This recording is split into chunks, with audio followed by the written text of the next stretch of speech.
Alléluia, que quelqu'un acclame le Seigneur ce matin, gloire à Dieu. Que quelqu'un acclame le Seigneur. Vous pouvez vous rasseoir dans la présence merveilleuse du Seigneur. Merci beaucoup. Merci les chants, merci les porteurs de réveil, merci Audrey pour ce magnifique temps de louange. Gloire au Seigneur. On va passer des bons moments dans la présence de Dieu ce matin. Dites Amen 2 fois. Gloire à notre Dieu. Ça va être génial, ça va être formidable. Amen. Je vais commencer une série d'enseignements appelés les portes du temps ou les mystères du temps. Ok? Et je vais enseigner aujourd'hui, ce matin à ce premier culte et au deuxième culte. Et la semaine prochaine, on va avancer un peu plus dans les portes du temps.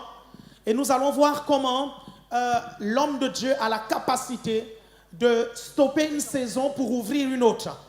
On verra comment l'homme de Dieu, par l'onction et la grâce qu'il y a dans sa vie, a la capacité de pouvoir stopper le temps. Dites stopper le temps. De figer le temps. Dites figer le temps. On va voir tout ça la semaine prochaine.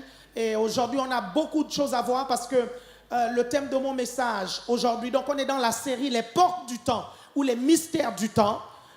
Mais aujourd'hui, nous allons voir, le titre de mon message aujourd'hui, c'est les 8 meilleures façons de perdre son temps.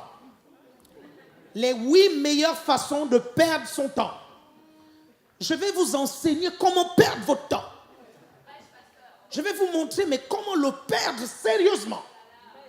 Est-ce que vous comprenez? Mais après cet enseignement, vous saurez perdre du temps. Est-ce que vous comprenez ça? Non, mon souhait est qu'après cet enseignement, vous réalisiez l'importance du temps et que vous ne perdiez pas le temps. Dites amen 2 fois. Parce que le temps est extrêmement important. Est-ce que vous me comprenez? Les 8 moyens de perdre son temps. Bien sûr qu'il y a beaucoup d'autres moyens, mais nous allons voir 8 aujourd'hui, si le Seigneur nous le permet. Dites amen 2 fois. Vous savez, le psalmiste a dit, Seigneur, enseigne-moi à compter mes jours. La Bible ajoute, jeune homme, réjouis-toi dans ta jeunesse. Livre ton cœur à la joie. Mais sache que pour toutes ces choses, tu passeras en jugement. Je vais paraphraser un tout petit peu. Est-ce que vous comprenez?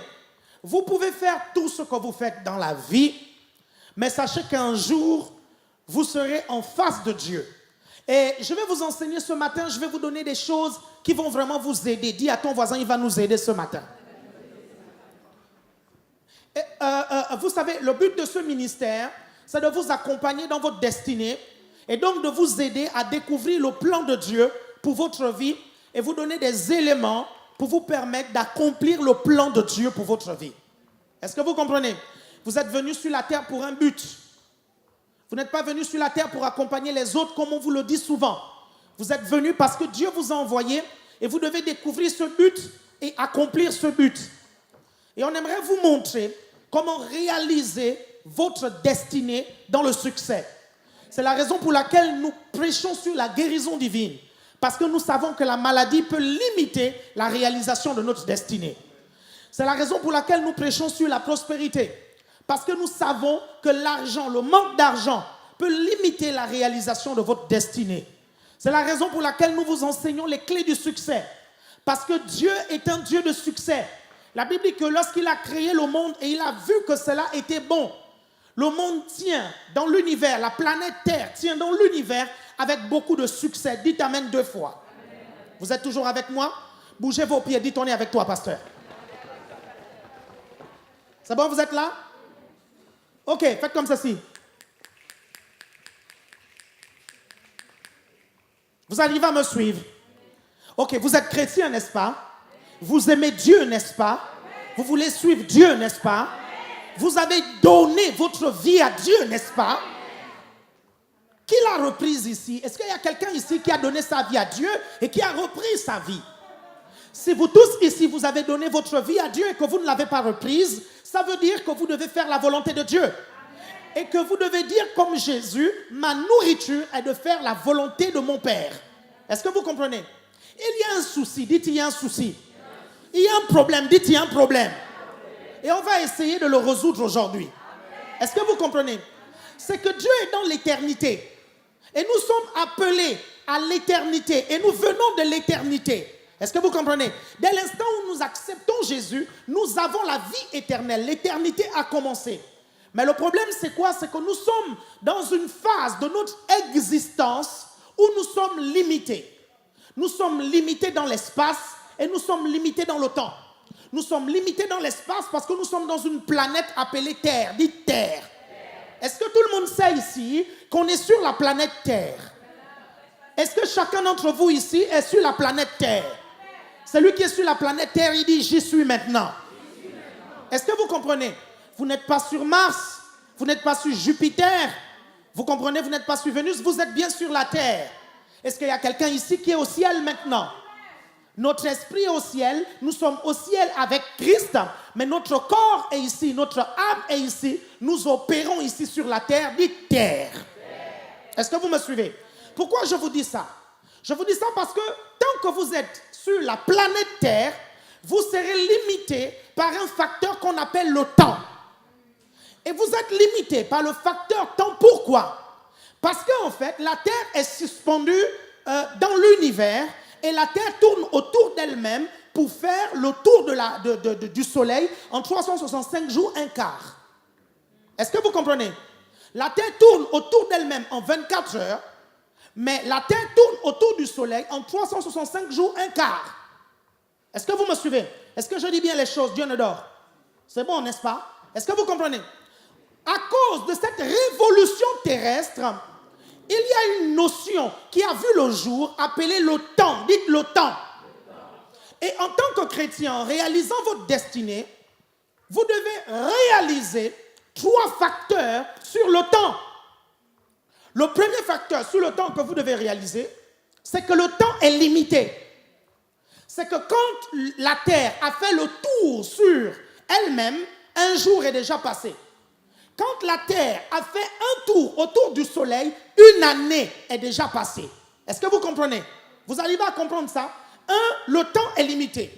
Le deuxième facteur, en réalisant votre destinée, vous devez comprendre, réaliser, assimiler.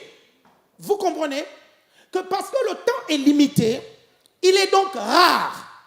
Parce qu'il est rare, il a de la valeur. Est-ce que vous comprenez ça? Est-ce que vous arrivez à comprendre? Il a de la valeur. Si vous ne comprenez pas que le temps a de la valeur, vous ne traiterez pas le temps de la bonne façon. Donc, deuxième facteur, le temps a de la valeur. Troisième facteur à retenir sur le temps, c'est qu'en fait, le temps vécu ne se revit pas. Est-ce que vous arrivez à me suivre? Suivez-moi attentivement. Le temps vécu ne se revit pas. Vous pouvez revivre les mêmes événements, dans les mêmes circonstances, avec les mêmes personnes, mais ce ne sera pas au même temps T. Ne l'oubliez jamais. Est-ce que vous comprenez ça? Vous allez revivre les mêmes choses avec les mêmes personnes, parfois même au même endroit géographique, mais vous ne revivrez jamais les mêmes événements à la même période. Même si c'était le 17 août, vous comprenez? Vous n'aurez jamais 2 fois le 17 août 2017 à 20h. Vous n'aurez jamais 2 fois cette chose-là. Vous êtes toujours avec moi? Ça, les chrétiens l'ignorent. Les chrétiens vivent sur la terre comme s'ils avaient toute l'éternité sur la terre. Il y a un temps limité sur la terre. Dieu vous a envoyé sur la terre pour un temps limité. Vous êtes de passage sur la terre. C'est la raison pour laquelle David a dit « Enseigne-moi à compter mes jours. Apprends-moi à réaliser que le temps passe. Apprends-moi à faire le bilan de ma journée. » Est-ce que quand vous dormez le soir, vous faites le bilan de votre journée? Parce que vous savez, le succès se mesure dans les différentes étapes de la vie. Le succès se mesure d'abord dans la journée. Avant de dormir, est-ce que tu fais le bilan de ta journée? Très peu font le bilan de leur journée avant de dormir. En principe, avant de dormir, vous devez remercier le Seigneur pour la journée et faire le bilan de votre journée. Et être devant la réalité selon laquelle votre journée a été productive ou pas. Si vous n'avez pas été efficace dans la journée, retenez-le et le lendemain, faites mieux qu'avant. Est-ce que vous comprenez? Parce que le succès se mesure par jour, par semaine, par mois et par année. Bien-aimés, la série d'échecs par jour, la série d'improductivité, vous comprenez? Que vous accumulez jour après jour, ça fera une année d'improductivité. C'est comme ça que les gens se retrouvent à tourner en rond. Ils tournent tellement en rond, ils n'avancent pas dans la vie, on leur prêche des messages, on leur impose les mains jusqu'à ce que les perruques tombent. Vous suivez? Mais ils ne changent pas, ils sont les mêmes hier, aujourd'hui et éternellement. Ils ne comprennent pas qu'il faut qu'ils changent des habitudes. Et ces habitudes-là, vous devez les changer en fonction des portes du temps. Dites les portes du temps. Vous devez comprendre que le temps a des portes. Les portes des secondes, ce sont les tierces. Les portes des minutes, ce sont les secondes. Les portes des heures, ce sont les minutes. Les portes des jours, ce sont les heures. Vous comprenez? Et les portes des jours, non, les portes des jours, ce sont les... Oui, hein? Oui, non, les portes des veilles, ce sont les heures. Et les portes des jours, ce sont les veilles. Est-ce que vous comprenez? Parce qu'entre l'heure et le jour, il y a ce qu'on appelle les veilles. Est-ce que vous comprenez? C'est pour ça que dans la Bible, vous allez voir cette notion de veille, en fait. Et les portes des semaines, ce sont les jours. Et les portes des mois, ce sont les semaines. Les portes des années, ce sont les mois. Est-ce que vous comprenez? Vous arrivez à me suivre? Et les portes des générations, ce sont les années. Est-ce que vous arrivez à comprendre ça? Et bien avant déjà, il y a les décennies. Est-ce que vous arrivez à me suivre? Donc à chaque fois qu'une seconde passe, vous êtes en train d'entrer dans une porte du temps. Vous êtes en train d'évoluer. Et bien aimé, à chaque fois qu'une seconde passe, tu vieillis. Dis à ton voisin, tu vieillis. À chaque fois qu'une seconde passe, tu te rapproches un peu plus du jour de ta mort. À chaque fois qu'une seconde passe, tu te rapproches un peu plus du jour où tu vas rencontrer ton Sauveur. La Bible dit, prépare-toi à la rencontre de ton Dieu. Vous comprenez? Ce jour-là, bien-aimé, oui, tu vas vieillir. Ça, c'est le pasteur Mimi qui va vieillir comme ça. Et ça, c'est qui? Ça, c'est qui va vieillir comme ça? Vous allez vieillir. Un jour, vous aurez ça. Est-ce que vous comprenez? Vous voulez vivre 110 ans, 120 ans, peut-être que ce sera ça que vous aurez. Et le temps passe. À chaque fois que les minutes passent, mes chers frères et sœurs, vous vous rapprochez de ce que vous voyez sur l'écran. Est-ce que vous comprenez? Et vous n'aurez pas la même force. La force que vous avez maintenant, vous n'aurez pas la même à 70 ans. Vous n'aurez pas la même à 80. Vous n'aurez pas du tout la même un peu plus. Est-ce que vous comprenez? Plus vous avancez, comprenez que c'est important de réaliser un peu plus le temps. Amen. Et beaucoup pensent que parce qu'une seconde est petite, ça veut dire qu'elle n'est pas importante. Une seconde est extrêmement importante et je vais vous le démontrer par la vidéo qu'ils vont vous montrer là. Une seconde est extrêmement importante.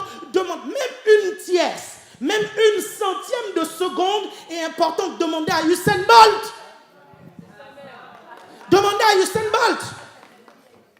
Est-ce que vous voyez cette course? Qui a suivi cette course-là? Vous avez suivi, ça s'est passé la semaine dernière. Hein? Ceux qui n'ont pas suivi ça, on sait que vous êtes... Ah non, nous ici, on est encore sur la terre. Hein? Donc on réalise le temps. Les autres, je ne sais pas où est-ce qu'ils sont en fait, mais c'est les championnats du monde d'athlétisme. Est-ce que vous comprenez?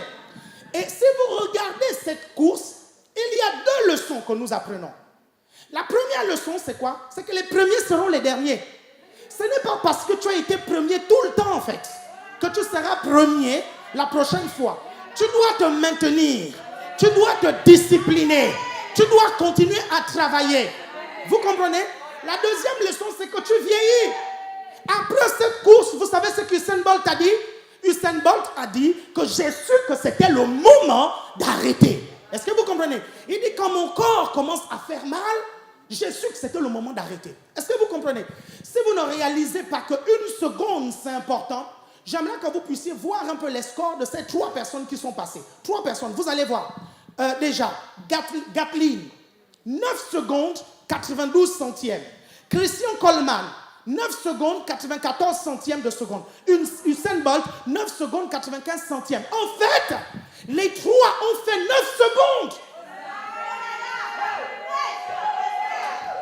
Les 3 ont fait 9 secondes. Mais bien aimé, je ne sais pas si vous réalisez que ça s'est joué en centièmes de seconde. Le championnat du monde, l'argent, les millions, la gloire, les médias, tout ça, ça s'est joué en centièmes de seconde, pas en seconde. Certains d'entre vous, vous ne réalisez pas que les centièmes de seconde que vous êtes en train de tourner vont déterminer votre succès dans la vie ou pas. Vous ne réalisez pas. Parce que vous pensez que c'est petit, une centième de seconde, alors que ça a de la valeur. Est-ce que vous comprenez?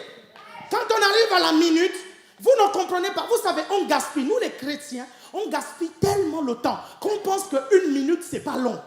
Si vous pensez qu'une minute, c'est pas long, essayez de faire l'exercice qu'ils vont montrer là. En 1 minute, essayez de faire. Faites la planche en 1 minute. Faites la planche. Vous allez voir l'exercice là. Celui-là. Faites ça. Faites cet exercice-là pendant 1 minute. Si vous ne trouvez pas qu'1 minute, c'est long, venez me voir.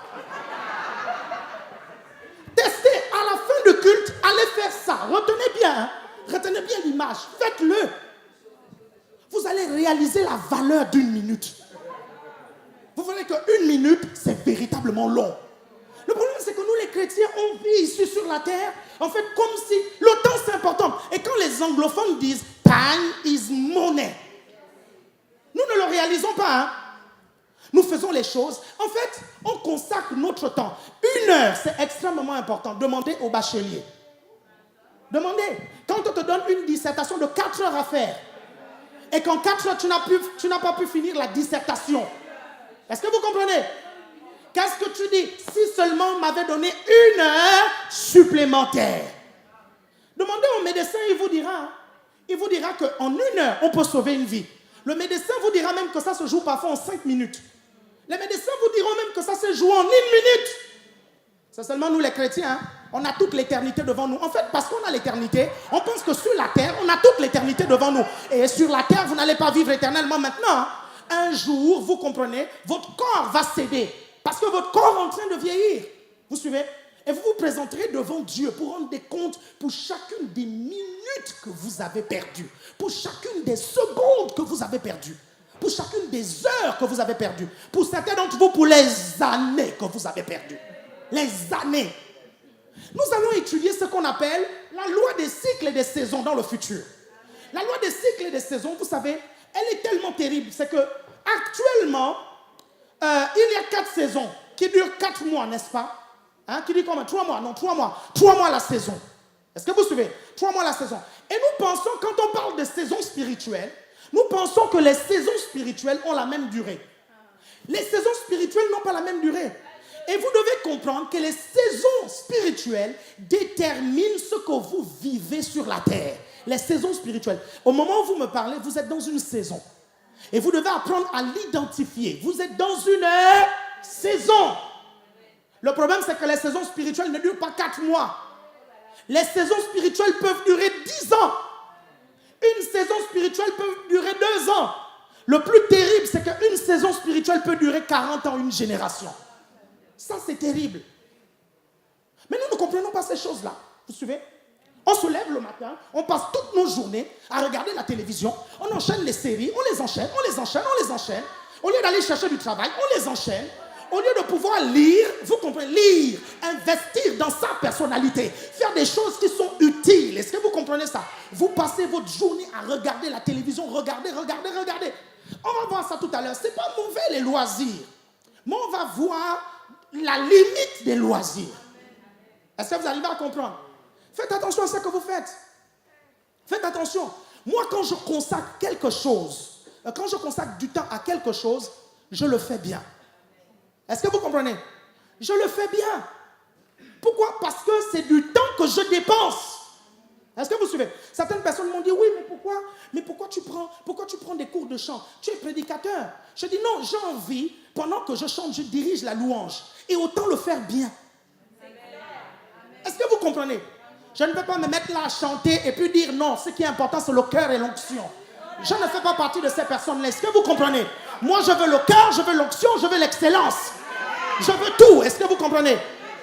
Vous comprenez? Je ne vais pas me mettre à sortir des CD qui n'ont pas de tenants et des aboutissants musicaux ou musicales. Je ne sais pas, vous prenez un, vous laissez l'autre. Est-ce que vous me comprenez? Parce que je suis prédicateur et je viens vociférer quelques notes. Est-ce que vous suivez? Et je dis que je vais sortir un CD. Je ne fais pas partie de cette race-là. Si je fais la musique, je la fais bien. Si je prêche bien. Si je prends une salle, je la redesign. Est-ce que vous comprenez? Je vais faire les choses bien. Pourquoi? Je n'ai pas de temps à perdre. Dis à ton voisin, il n'y a pas de temps à perdre. Si tu décides d'apprendre à jouer le piano, fais-le bien. Est-ce que tu comprends? Sèche pas les sessions. Sèche pas. Vous vous rendez compte qu'il y a des gens qui payent des cours et ils ne vont pas à ces cours qu'ils sont payés? Comment vous pouvez faire ça? Faites le bilan. L'argent, c'est important. Faites le bilan. Comment tu peux payer des cours et tu n'y vas pas? Juste à cause de la négligence. Juste à cause de la paresse. Est-ce que vous comprenez ça? Il y a un jour, vous savez, vous allez vous rendre compte de l'importance du temps les 20 dernières années de votre vie. Les 20 dernières. Et c'est pour ça que je dis souvent aux jeunes de discuter avec les personnes âgées de l'église. Parlez avec les papas et les mamans de l'église. Vous suivez? Et vous allez vous rendre compte qu'il y en a qui auraient voulu être à votre place. Il y en a qui auraient voulu donner leur vie à Jésus au moment où vous êtes là. Est-ce que vous comprenez? Je discute avec des gens. Des gens qui m'ont dit, si je connaissais les vérités que tu enseignes aujourd'hui sur le mariage, je n'aurais jamais épousé cette femme. Il dit, tu as la grâce.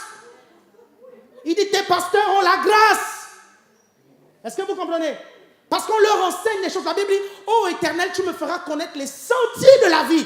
On vous enseigne les sentiers de la vie. Donc en fait, Ne prenez pas à la légère ce qu'on vous enseigne, jeunes gens. Vous êtes jeunes, c'est bien. Gaspillez pas votre temps. Investissez dans votre personnalité. Dites Amen 2 fois. Vous êtes toujours avec moi là? Vous êtes toujours avec moi là? Est-ce que vous me suivez? Regardez.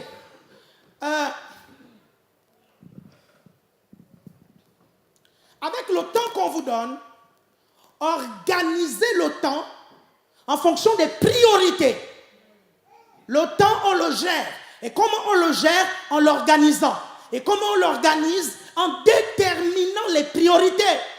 C'est quoi les priorités? C'est ce qui est très important pour ta vie. Pour certains, pour ta survie. Parce qu'il y en a qui vivent, d'autres survivent. Est-ce que vous suivez? Le problème, c'est que beaucoup ne savent même pas, ils ne connaissent pas les priorités. Hein. Ils ne savent pas. Leur relation avec Dieu, ils ne savent pas que c'est une priorité, que c'est important. La parole de Dieu, ils ne savent pas que c'est une priorité, que c'est important. Donc le jour où ils ont besoin de Dieu, ils prient, ils ont l'impression que Dieu est loin. Est-ce que vous comprenez? Pourquoi? Parce qu'ils n'ont jamais prié. Il dit, mais pourquoi quand je prie, j'ai l'impression que Dieu est loin? Non. Tu as tellement habitué, tu as été habitué à ressentir autre chose.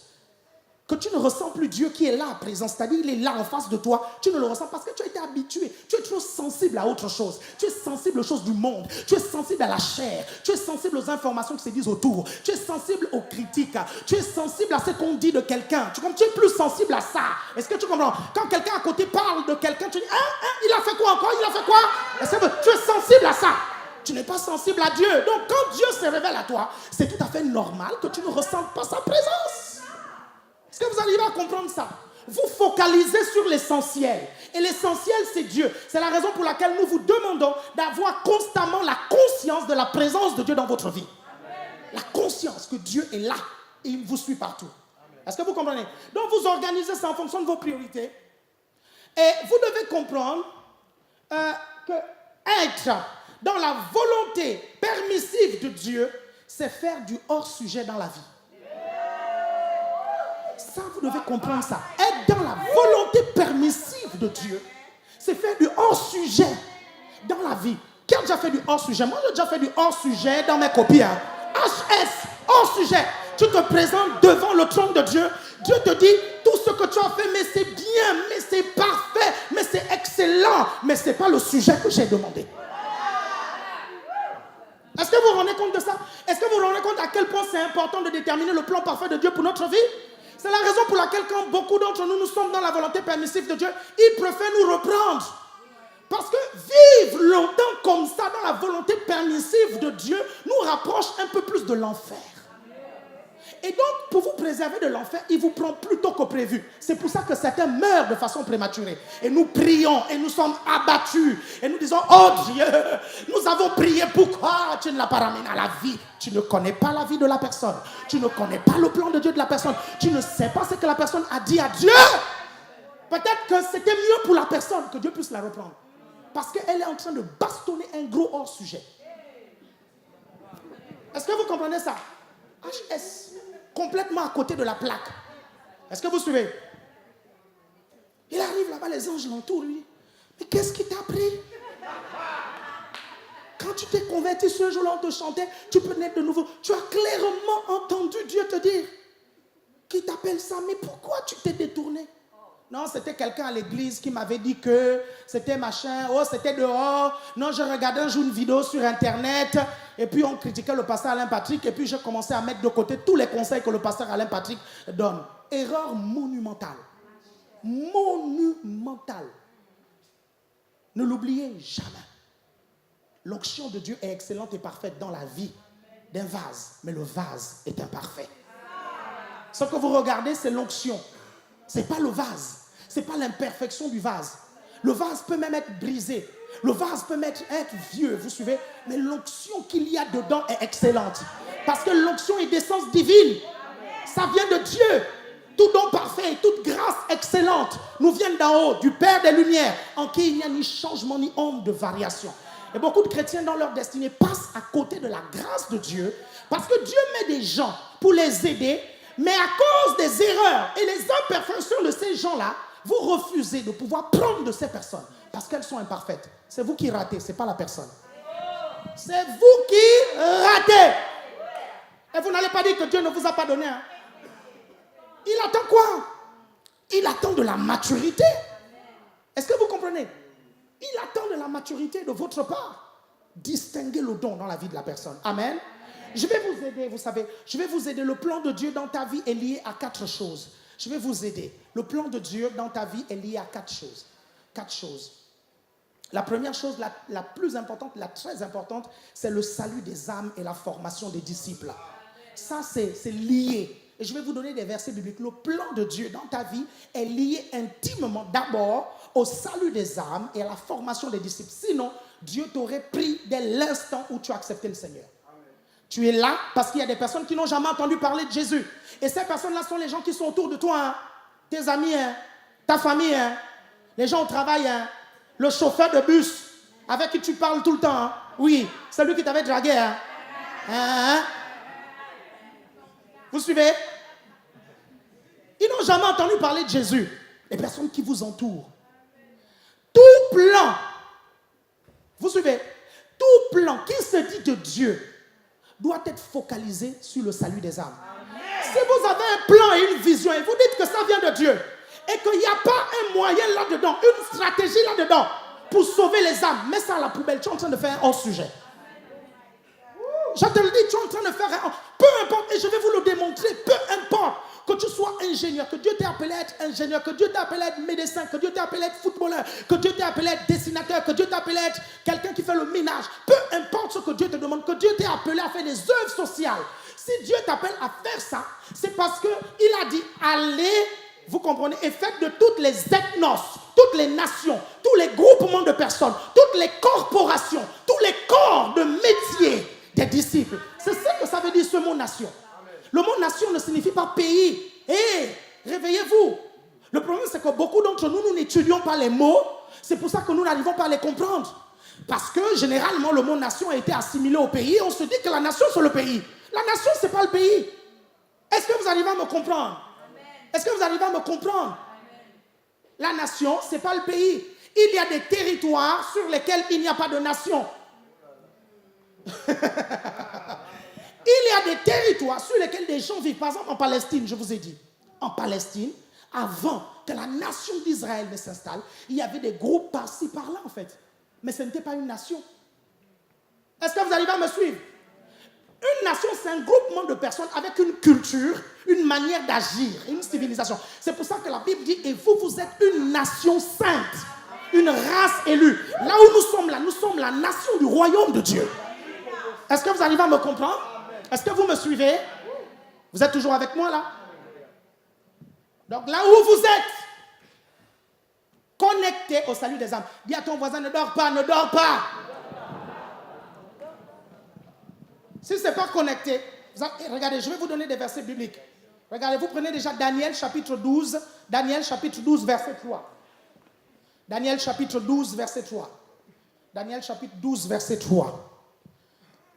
Daniel 12, 3. Ceux qui auront été intelligents brilleront comme la splendeur du ciel, et ceux qui auront enseigné la justice à la multitude brilleront comme les étoiles à toujours et à perpétuité. Ça, c'est Daniel, hein, des centaines d'années avant. Il va voir ce qui va se passer après. Comment est-ce que nous allons être récompensés? Est-ce que vous me suivez? Regardez, vous prenez maintenant 1 Corinthiens chapitre 15 du verset 39 au verset 41, et nous allons lire pour expliquer ce que Daniel a vu. 1 Corinthiens chapitre 15 du verset 39 au verset 41.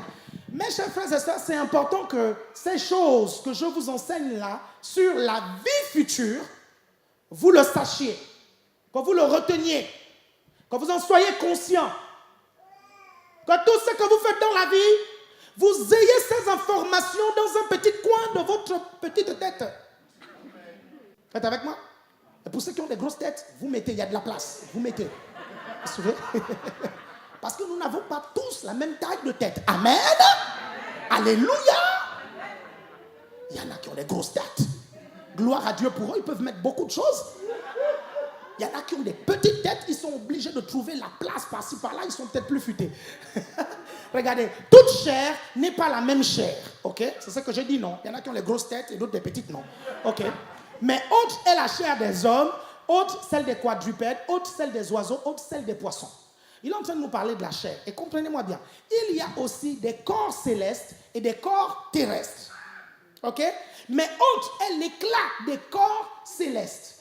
Il dit que les corps célestes, le corps que nous aurons devant, vous suivez, auront un éclat qui est différent du nôtre. Le nôtre là a un éclat quand on est très propre, quand on est bien maquillé, quand on est bien habillé, quand on est bien épilé, quand on est bien décoré et bien coiffé. Il y a un éclat, n'est-ce pas? Dites amen si vous êtes d'accord avec moi. Il y a un éclat, n'est-ce pas? Mais la Bible dit que les corps que nous aurons dans le futur auront aussi un éclat. Autre, c'est celui des corps terrestres. On continue, ok? Autre est l'éclat du... Regardez maintenant, il fait la comparaison. Autre est l'éclat du soleil, autre l'éclat de la lune et autre l'éclat des étoiles. Même une étoile diffère en éclat d'une autre étoile. Le mot étoile là vous dit quelque chose, n'est-ce pas? Dans Daniel chapitre 12, verset 3, on dit que ceux qui auront enseigné la justice à plusieurs brilleront comme des étoiles, n'est-ce pas? Il y a une comparaison entre l'éclat du corps céleste qu'on aura et l'éclat des étoiles, n'est-ce pas? Et ce verset nous dit qu'une étoile brillera plus qu'une autre ou une autre brillera moins. En d'autres termes, quand nous serons dans les cieux, nous n'aurons pas la même éclat, le même éclat. Est-ce que vous comprenez? Certains brilleront plus que d'autres. Est-ce que vous arrivez à comprendre ça? Ne dites pas, mais à quoi cela sert? Certains d'entre vous ici, vous êtes mieux habillés que d'autres. Est-ce que vous comprenez ça? Comprenez que la gloire est le vêtement que nous aurons dans le futur. Certains d'entre vous ici, vous êtes habillés à Barbès, mais il y en a qui sont habillés aux Champs-Élysées, ici présent. Vous suivez? Ici. Il y en a ce qu'ils portent, vous suivez? Ce n'est pas 50 €, hein. Ce qu'ils portent, c'est 200, 300, 400 €. Parfois, la chaussure qu'ils ont, c'est déjà le salaire de quelqu'un. Et ne l'en voulez pas. S'ils travaillent, il faut qu'ils méritent ça. Dites amen 2 fois. Ne l'en voulez pas. Ne le culpabilisez pas. Et mon frère, ma soeur, ne te culpabilise pas. Tu as travaillé, tu mérites cette chaussure de 1200 €. Après tout, c'est ton argent, n'est-ce pas? Pourquoi doit-on te juger pour ton argent? C'est ton argent. La Bible dit, celui qui ne travaille pas ne mange pas. Point final. Tu veux les Gucci, tu bosses pour avoir les Gucci. Est-ce que vous comprenez? J'ai juste un problème avec ceux qui portent les Gucci et qui ne travaillent pas. Ils passent de maison en maison demander de l'aide financière pour acheter des Gucci. J'ai juste un problème avec eux. Est-ce que vous comprenez? Mais si c'est l'argent que vous avez travaillé et vous avez souffert pour cet argent, vous méritez votre Gucci. Est-ce que vous comprenez? Mais chers frères et sœurs, je vous dis, ne vous culpabilisez pas. Si vous donnez votre dîme, vous aidez les gens. Oui, vous pouvez vous permettre d'aller manger dans un restaurant aux Champs-Élysées sans vous culpabiliser. Est-ce que vous m'entendez? Quand on a donné un parfum de grande valeur à Jésus, qu'est-ce que Judas a dit? On pouvait donner ce parfum aux pauvres. Jésus a dit, mais vous avez tout le temps les pauvres avec vous, non? Les pauvres là, on donne souvent aux pauvres. On en donne. Mais attends, je dois aussi un peu profiter. Je dois profiter. Est-ce que vous comprenez ça? Quand j'aurai les moyens, vous comprenez, de me déplacer en jet, c'est ça. Je vous avertis les gens. Il ne faut pas dire que je ne vous ai pas averti. Donc ne dites pas, avant le pasteur ne roulait pas en jet. Est-ce que vous suivez? Maintenant, comme il a beaucoup d'argent, il roule en jet. Je quitte l'église. En fait, quitte maintenant. Parce que je vais rouler en jet. Est-ce que vous m'entendez? Je vais rouler en jet. Si tu restes, ça veut dire que tu acceptes de me voir monter dans un jet. Vous comprenez? On projette les photos de moi dans le jet. Est-ce que vous m'entendez? Est-ce que vous m'entendez? Les pauvres, on s'en occupe. Les gens, on s'en occupe.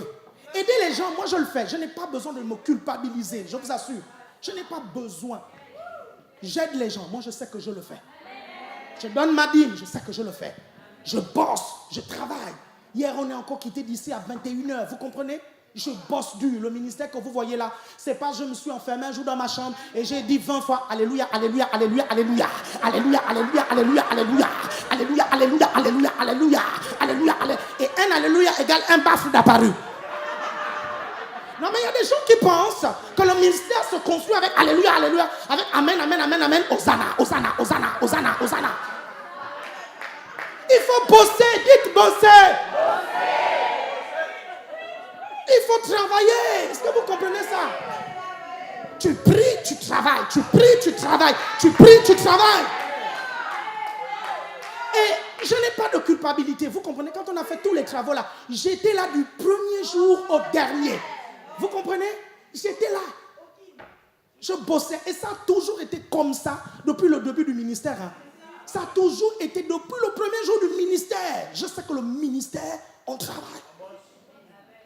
Donc si le ministère la donne, vous suivez, et qu'il faut manger, je vais manger. Vous comprenez, non? Je vais manger. Si j'ai les paparazzis partout maintenant qui me suivent et que j'ai besoin de garde du corps, je vais prendre.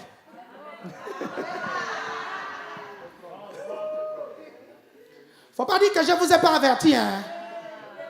Je vous ai averti. Oh. Parce que moi, je suis un gars de terre. Oh.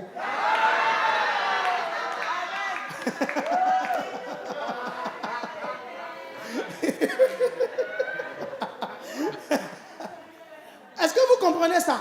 Regardez, Proverbe chapitre 11, verset 30. Proverbe chapitre 11, verset 30.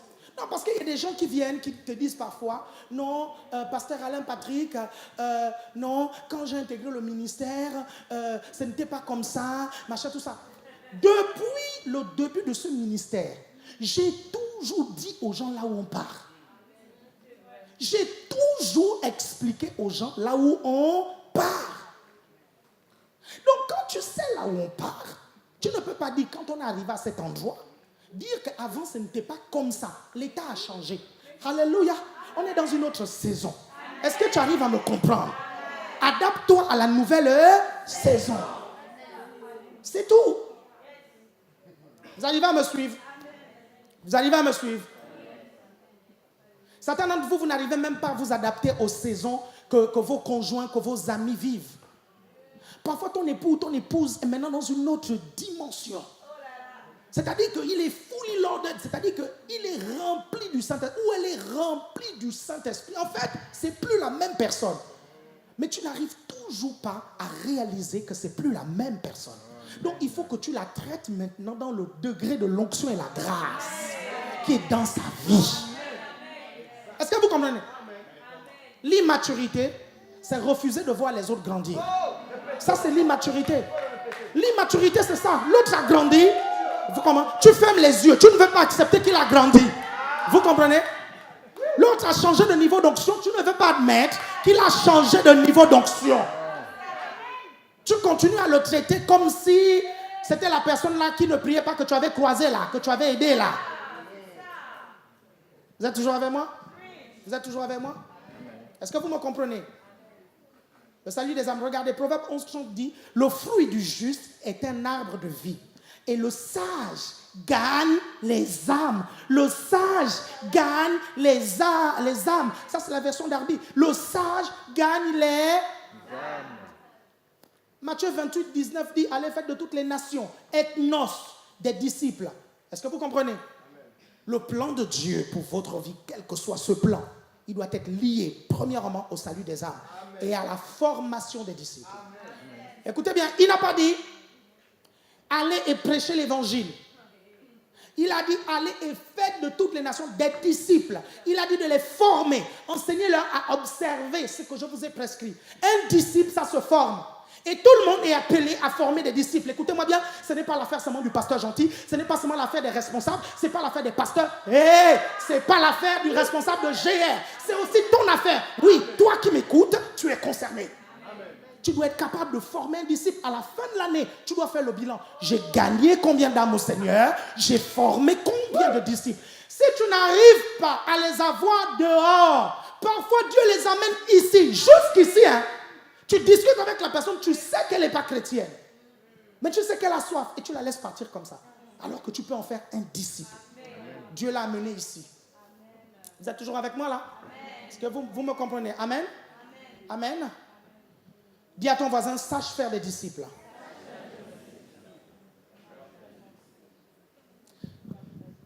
L'un des critères que nous avons rajouté et sur lequel nous allons être de plus en plus rigoureux. Vous suivez? Avant de nommer quelqu'un pasteur, c'est est-ce que la personne sait faire des disciples? Et il faut des preuves. Il faut des preuves. La personne va passer devant une commission.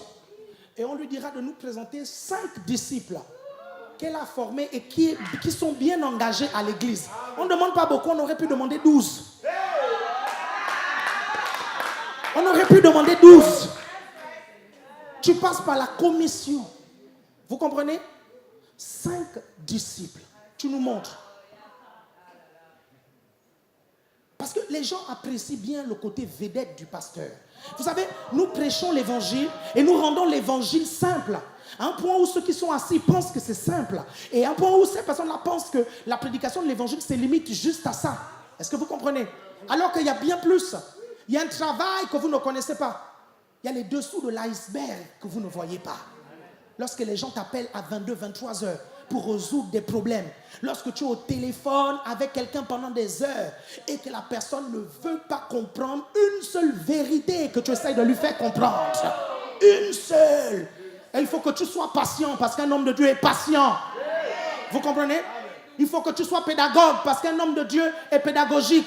Tu es obligé de formuler, de reformuler, de triformuler pour que la personne comprenne. Mais au bout de 3 heures, elle n'a toujours pas compris. Et quand au bout de 3 heures, elle te dit j'ai compris, le lendemain, elle te rappelle pour la même chose encore. C'est ça la formation des disciples. Vous pensez que la formation des disciples, c'est quoi? Non, pasteur, à chaque fois que je l'appelle, il refuse de venir, il me dit qu'il est occupé, oui, elle me dit qu'elle est occupée. Mais c'est ça la formation des disciples. Vous comprenez? C'est difficile. Parfois, à un moment donné, il faut faire anakazo.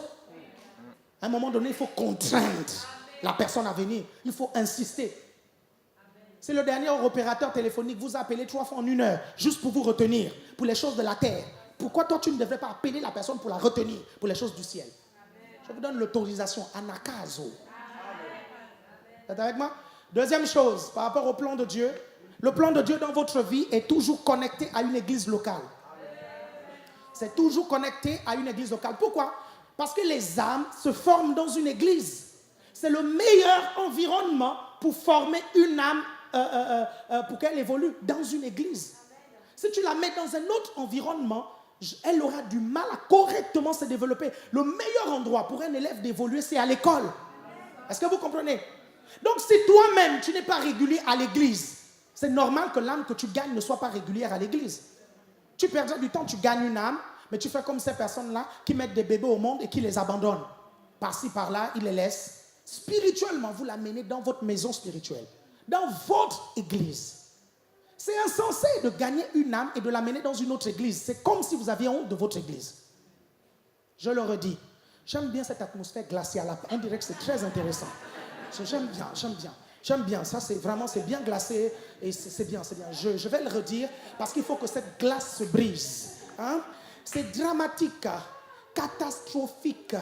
Vous comprenez? De pouvoir gagner une âme et de l'amener dans une autre église quand vous avez une église. Vous comprenez? Ça veut dire que vous avez honte de votre église. Et si vous avez honte de votre église, ça ne m'étonnerait pas. Vous là, vous êtes le genre avant honte de votre mère et de votre père. Vous étiez le genre à la maternelle, quand votre mère venait vous chercher, tu lui dis non maman, attends-moi de l'autre côté. Parce que tu as peur que tes copains et tes copines rigolent de ta mère ou de ton père. Est-ce que vous suivez? Non, je ne vais pas amener cette personne-là dans mon église parce qu'il y a trop de noirs. Non, parce qu'il y a trop d'Africains. Parce que le pasteur là, il parle avec un fort accent, il risque de fuir. Parce que le pasteur là, il est un peu trop taquin et il risque de brusquer mon âme. Et puis vraiment, et parfois on a déjà des plans sur cette âme-là. On a déjà des plans. Je pense qu'il y en a qui ne voient pas où est-ce que je veux en venir. Savez-vous qu'il y a des évangélistes nuptiaux? Évangélistes nuptiaux. Des gens qui évangélisent pour amener la personne pour l'épouser. C'est pas mauvais, hein? C'est pas mauvais. C'est pas mauvais. Le problème, c'est qu'elle peut venir à l'église ou il peut venir à l'église et être intéressé. Elle peut venir à l'église et être intéressée par Dionodore.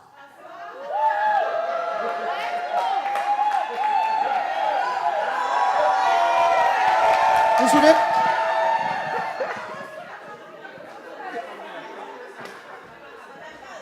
Ou tu l'amènes à l'église. Tu l'amènes à l'église. Il suffit que Dalia passe là avec la tablette du pasteur. C'est fini. chaos technique. Le gars jure. Il dit, maintenant là, moi, c'est cette fille-là. Tu peux tout dire. Tu peux, non. Moi, maintenant. Est-ce que vous suivez? Comment tu fais? Tu fais comme Patricia. Elle a bien bloqué. N'est-ce pas, Herman?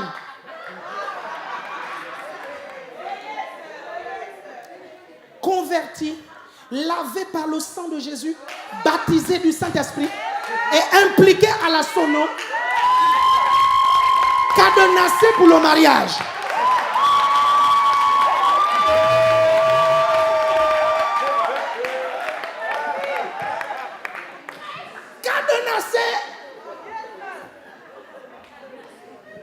Tu regardes un gars à la sono, c'est qui ce beau gars là à la sono? Il y a déjà un regard de lynx.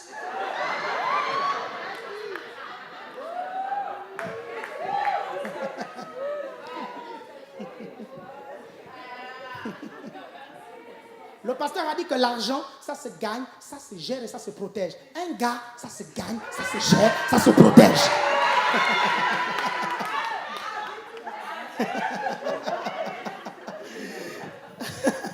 Si vous êtes avec moi, dites amen 2 fois.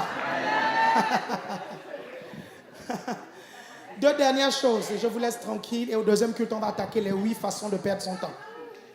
Premièrement, la deuxième chose par rapport au plan de Dieu, c'est la spécificité de ce que Dieu t'a dit. La spécificité de ce que Dieu t'a dit. Vous savez, être dans le plan parfait de Dieu, ce n'est pas seulement être ministre de l'évangile à plein temps. Donc quand on parle du plan parfait de Dieu pour votre vie, il ne s'agit pas d'être à plein temps dans le ministère. Est-ce que vous comprenez? Être dans le plan parfait de Dieu pour votre vie, ça peut être que Dieu t'appelle à être ingénieur. Parce que Dieu, et quand tu choisis une entreprise, c'est Dieu qui te guide même dans l'entreprise. Parce que dans cette entreprise-là, il y a des personnes que tu dois gagner. Et quand la saison se termine pour cette entreprise, il ouvre des portes pour une autre entreprise, ou il ouvre des portes, vous comprenez, pour une promotion. Tu te déplaces d'un endroit et tu vas à un autre parce qu'il y a d'autres âmes là-bas à gagner. Est-ce que ça, vous me comprenez? Je suis en train de dire que le plan parfait de Dieu pour ta vie peut être que tu sois informaticien. Ça peut être ça. Est-ce que vous arrivez à comprendre? Et là-bas, tu peux gagner des âmes. Vous savez, quand Dieu vous introduit dans un environnement de travail, ce n'est pas seulement pour gagner des milliers d'euros, c'est pour gagner des âmes. Et Dieu ouvrira toujours des portes. Are you with me? Est-ce que vous me comprenez? Donc, vous découvrez le domaine dans lequel vous devez évoluer. Soit la médecine, ça peut être le football, le sport, ça peut être l'informatique, ça peut être les œuvres sociales. Dites amen 2 fois. C'est dans ce milieu que vous faites l'ethnos. À partir de ce moment, vous allez maintenant identifier la préparation et le plan d'action. Dites préparation et plan d'action.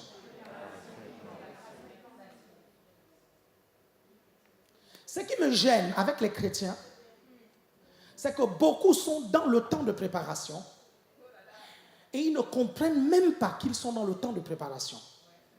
Est-ce que vous avez remarqué que les élèves, quand ils arrivent en classe, ils aiment bien s'amuser en classe, ils sont un peu distraits, il y a toujours un là qui lance des vannes. En fait, vous avez l'impression qu'ils ne prennent pas la vie au sérieux, n'est-ce pas? Et parfois, à l'église, c'est un peu la même chose. Les gens viennent à l'église, ils sont dans des départements, ils ne réalisent même pas qu'ils sont dans un temps de préparation. Ils ne comprennent pas en fait qu'ils sont dans un temps de préparation. Vous dites, mais temps de préparation, je chante. Ça va me servir à quoi? Là où je vais travailler l'informatique. Je ne viendrai pas un matin et je dirai, bon, à partir d'aujourd'hui, patron, je vais maintenant chanter des chansons et les autres vont travailler.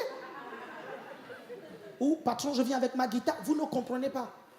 Vous ne comprenez pas que quand vous êtes, par exemple, chez les chantres, un domaine qui n'a rien à voir avec l'informatique, vous suivez?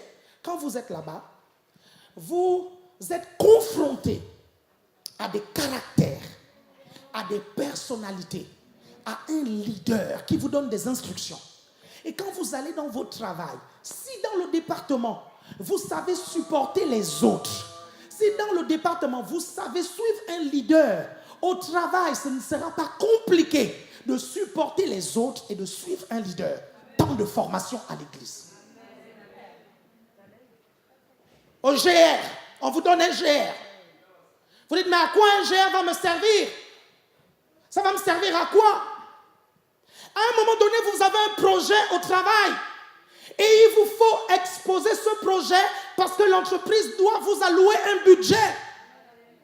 Il faut vous tenir devant des personnes, des inspecteurs pour présenter de façon éloquente votre projet, de façon claire. Comme au GR, tu présentes la parole de Dieu.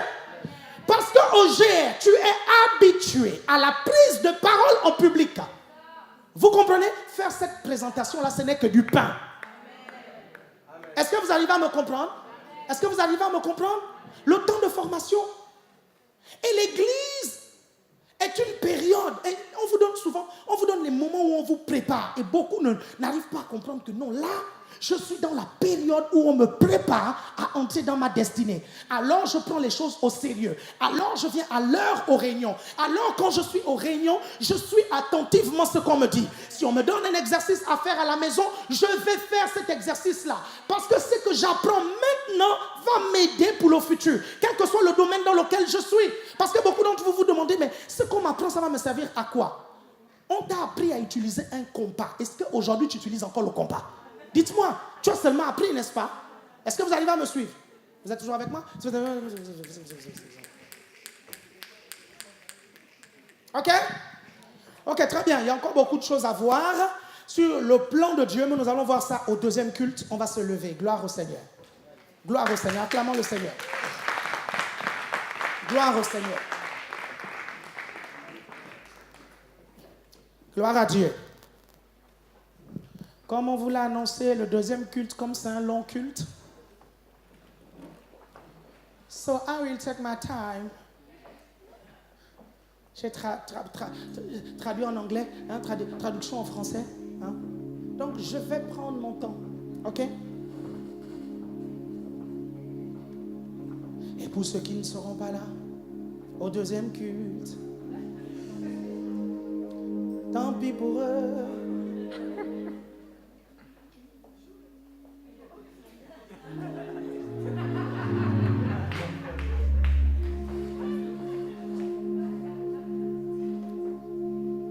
Il y a le replay. Dites après moi, Seigneur, je réalise la valeur de mon temps. Aujourd'hui, je décide de ne plus perdre mon temps. Je déclare au nom puissant de Jésus que chaque seconde est rentabilisée. Chaque minute est rentabilisée. Je rentabilise mes jours. Je rentabilise mes semaines. Je rentabilise mes mois.